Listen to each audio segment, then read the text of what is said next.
বিশ্বের সবচেয়ে ছোট বিমান যাত্রা। আজকে আমরা আপনাদের নিয়ে যাব স্কটল্যান্ডের ছোট তবে ঐতিহাসিক একটি বিমান যাত্রার দিকে। এই যাত্রা যা মাত্র 2.7 কিলোমিটার দীর্ঘ, সেটি পৃথিবী জুড়ে সেরা সংক্ষিপ্ত বিমানপথ হিসেবে পরিচিত। এটি ওয়েস্ট্রায় আইরফিল্ড থেকে পপা ওয়েস্ট্রায় আইরফিল্ড পর্যন্ত এবং পুরো যাত্রাটি শেষ হতে সময় নেয় কেবল 47 সেকেন্ড। এই রুটটি শুধু ছোট নয়, এটি স্থানীয়দের জন্য জীবনের এক অঙ্গ হয়ে দাঁড়িয়েছে। প্রতি বছর হাজার হাজার যাত্রী এখানে এই বিমান যাত্রা উপভোগ করতে আসেন। এটি এক বিশেষ বিমান যেখানে পুরো যাত্রা মাত্র 47 সেকেন্ডের মধ্যে শেষ হয়ে যায়।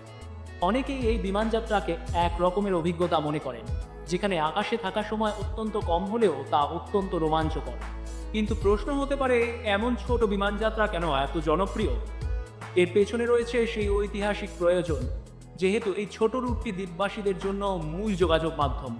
স্কটল্যান্ডের এই দ্বীপপুঞ্জে থাকা মানুষের জন্য এই বিমান যাত্রা শুধুমাত্র একটি পরিবহন ব্যবস্থা নয়, এটি এক ধরনের জীবনের অভিজ্ঞতা। এছাড়া বিমানটিতে একসাথে মাত্র 8 থেকে 10 জন যাত্রী থাকতে পারে, যা এটিকে আরও বিশেষ করে তোলে। অনেকে বলেন 47 সেকেন্ডের সময়টুকু তাদের জীবনের সবচেয়ে উত্তেজনাপূর্ণ অভিজ্ঞতার মধ্যে একটি। এটি শুধু একটি বিমান যাত্রা নয়, এটি এক অনুভূতি, এক অভিজ্ঞতা। বিশ্বের সবচেয়ে ছোট বিমান যাত্রা যা স্কটল্যান্ডের দ্বীপপুঞ্জকে ঐতিহাসিকভাবে আরও কাছে এনে দিয়েছে।